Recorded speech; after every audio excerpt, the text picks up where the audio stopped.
You're not going to like what I'm about to say, but that doesn't make it any less true.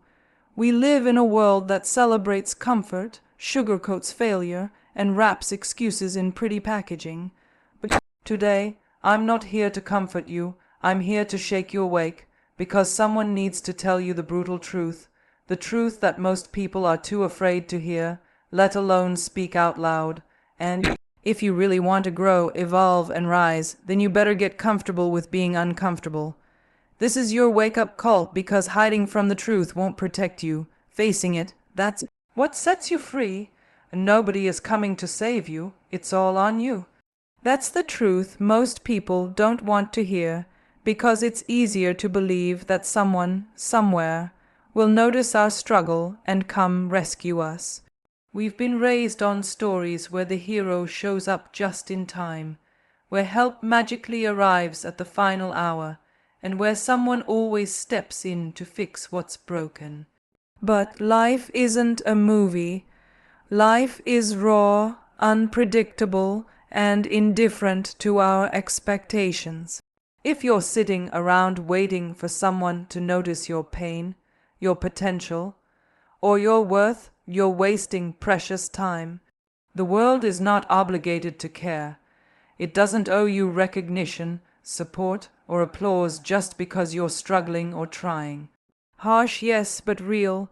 When things go wrong, we look for someone to blame: our parents, our circumstances, the system, luck, timing. But pointing fingers doesn't change anything. Waiting for someone to fix your situation keeps you stuck in the same loop of helplessness. The only person who has the power to shift your life is the one staring back at you in the mirror. No one else will do the hard work for you. No one else will carry the emotional weight, face your demons, or get up after your failures. That's all on you. You can have mentors, friends, or loved ones supporting you from the sidelines. But at the end of the day, you are the only one who has to do the lifting. Taking responsibility for your life isn't a punishment, it's your power. When you finally accept that no one is coming to save you, something shifts inside you. You stop waiting and you start acting. You stop hoping for rescue and you start building resilience. You begin to realize that self-pity solves nothing, and that self-discipline, self-awareness, and self-respect are the real tools of transformation. This is not about being cold or heartless. It's about being real with yourself. You can either play the victim and stay in the same place, or you can become the hero of your own story, scars and all. Your comfort zone is your silent killer. It whispers lies in your ear, telling you that safety is better than struggle, that routine is better than risk, that staying where you are is somehow the smarter choice. But what it doesn't tell you is that while you're sitting in comfort, your potential is suffocating. Growth doesn't happen when everything is easy. It happens when things get uncomfortable, when you stretch beyond what you know, when you step into the unknown without a safety net. The comfort zone is seductive because it's familiar. You know what to expect. There's little danger and everything feels manageable. But nothing extraordinary ever happens in that space. The truth is, the more you avoid discomfort, the more you deny yourself the chance to evolve. Every dream that you've buried, every skill you've neglected, every opportunity you've missed, they all died quietly inside the walls of your comfort zone. It doesn't scream or shout. It doesn't make dramatic scenes. It just silently stalls your progress day by day until one day you look around and realize you've been in the same place for years. You've been busy but not growing. You've been surviving, not thriving. And the scariest part, you've accepted it. Fear loves the comfort zone. It convinces you that taking a chance is too risky, that trying something new might end in failure, that pushing past your limits will be painful. And yes, it will be, but pain is part of the process. Discomfort is not your enemy, it's your compass. If something scares you and excites you at the same time, that's where you need to go. That's where the breakthrough lies. The people you admire, the ones who have achieved greatness, didn't do it from a place of comfort. They chose the hard road, the unfamiliar road, the road filled with uncertainty, because they knew that's where transformation lives. You don't have to take giant leaps overnight, but you do have to stop hiding behind comfort. You do have to start showing up for your own life. Every time you choose growth over ease, you take your power back. Every time you step into fear instead of away from it, you become stronger than you were yesterday.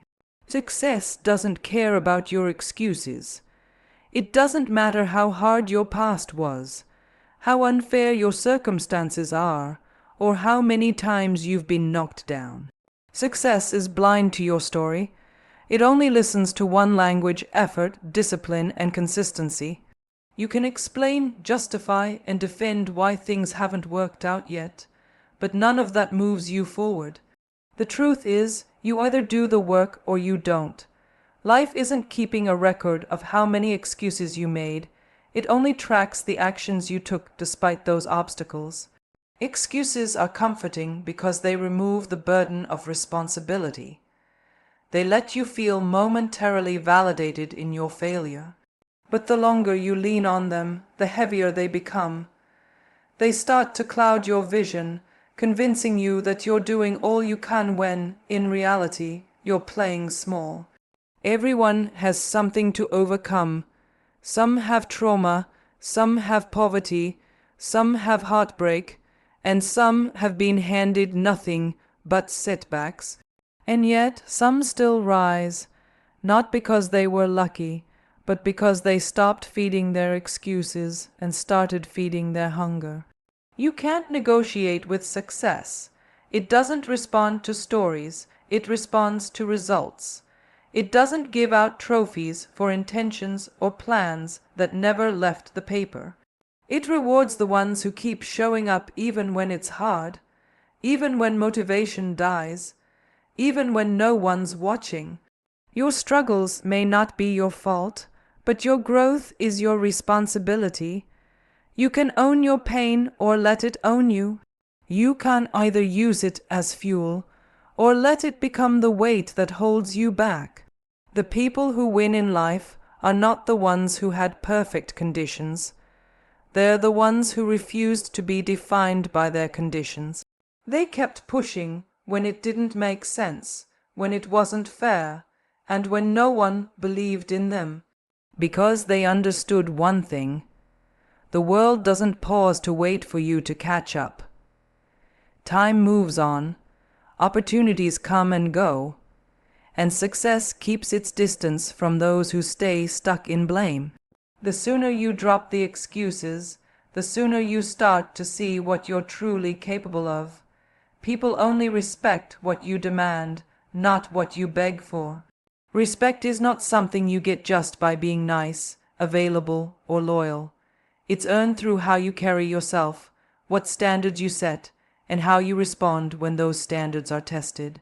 Begging for attention, love, validation, or appreciation only teaches others that you don't see your own value. And if you don't respect yourself first, no one else will. Every time you tolerate disrespect, every time you stay silent when you should speak up, every time you chase someone who treats you like an option, you're teaching the world how to treat you. The truth is, respect is not given freely. It's a reaction to boundaries. When people see that you have lines they can't cross, energy they can't manipulate, and self-worth they can't play with, that's when they start to respect you. Not because they're suddenly kind or enlightened, but because they realize you won't tolerate anything less. People will push as far as you let them. They'll test your limits, whether intentionally or not, and the more you give in, the more they'll take. This isn't about becoming rude or harsh. It's about knowing your worth so deeply that you never have to raise your voice to make it known. When you beg for respect, you're already coming from a place of lack. You're asking someone else to validate what you should be embodying. And in doing so, you hand over your power. You wait for others to decide what you're worth instead of declaring it yourself. But when you move differently, speak with conviction, and don't chase what's beneath you, people notice. They may not always like it, but they'll respect it, because true respect comes from presence, not pressure. The most powerful people in any room are the ones who don't need to prove anything. They're not loud, desperate, or overly available. They don't need to be liked by everyone, because they've chosen to be respected by the right ones. And that choice begins the moment you stop asking for what you deserve and start expecting it. The moment you stop proving your worth and start protecting it. Discipline is stronger than motivation. Motivation is fleeting. It comes in waves, sparked by a good video, an inspiring quote, a sudden burst of energy. But it fades just as quickly when things get hard, when you're tired, or when life throws distractions in your path. Discipline, on the other hand, doesn't care how you feel. It shows up regardless. It's the quiet force that pushes you forward when everything in you wants to quit. It's the reason some people succeed consistently, while others wait for the right mood to begin. The truth is, if you rely on motivation to get things done, you'll never be consistent. And without consistency, there is no success, only moments of effort followed by long periods of regret. Discipline is built, not found. It's developed in the moments when you do what needs to be done even when you don't feel like it. When you choose to get up early instead of sleeping in. When you work on your goals even when no one's watching. When you keep your promises to yourself, especially when it's inconvenient. That's where real growth happens. Discipline is not glamorous. It's often boring, repetitive, and demanding.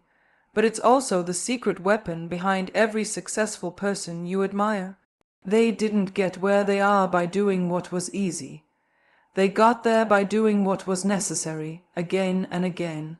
The difference between those who reach their goals and those who don't usually comes down to one thing: who kept going when the excitement wore off. Motivation might get you started, but it's discipline that gets you results. Discipline means choosing long-term growth over short-term comfort. It means doing the hard thing now, so that your future self can live a better life. It's not about being perfect every day. It's about being consistent enough that your habits begin to shape your reality. You won't always feel like showing up. You won't always feel inspired. That's exactly why you need discipline. Because discipline keeps you aligned with your purpose when your feelings try to pull you in 100 different directions. It's not about how loud you start. It's about how relentlessly you keep going, especially when no one's clapping, when no one's encouraging you, and when every part of you wants to stop. If you keep waiting for the right time, you'll wait forever. The perfect moment is a myth we tell ourselves to avoid the fear of starting. It's easy to say you'll begin once things calm down, once you're more confident, once you've learned a little more. But deep down, you know that moment never really comes. Life doesn't slow down to make room for your goals. It keeps moving with or without you. The truth is, waiting is comfortable. It gives you the illusion of progress while keeping you firmly rooted in the same place. Every time you delay action for the sake of timing, you give fear more room to grow and self-doubt more power to paralyze you. The people who win in life are not the ones who had perfect timing. They're the ones who made imperfect moves and learned along the way. They were scared too. They didn't have all the answers, but they understood that action creates clarity. That starting messy is better than not starting at all. They didn't wait for permission, for external approval, or for all the stars to align. They moved forward anyway, because what matters isn't how ready you are, but how committed you are. And the more you act, the more ready you become. The right time isn't something you find, it's something you create. It's forged in the middle of chaos, stress, and uncertainty. That's where real change begins. If you wait until you feel fully confident, you'll miss every opportunity that required you to grow into confidence. If you wait until you feel fearless, you'll never leave the ground. Courage isn't the absence of fear, it's doing it scared. Growth doesn't wait, success doesn't wait, and neither should you. Every second spent waiting is a second you'll never get back. You don't need more time. You need to make a decision to stop stalling, to stop planning forever, to stop obsessing over what could go wrong. Because while you wait, someone else is starting. Someone else is failing, learning, adapting, and moving ahead. You're not behind because of your potential. You're behind because of your pause. Stop overthinking. Start doing. Life rewards movement, not hesitation. If it matters to you, don't wait. Start with what you have where you are, exactly as you are.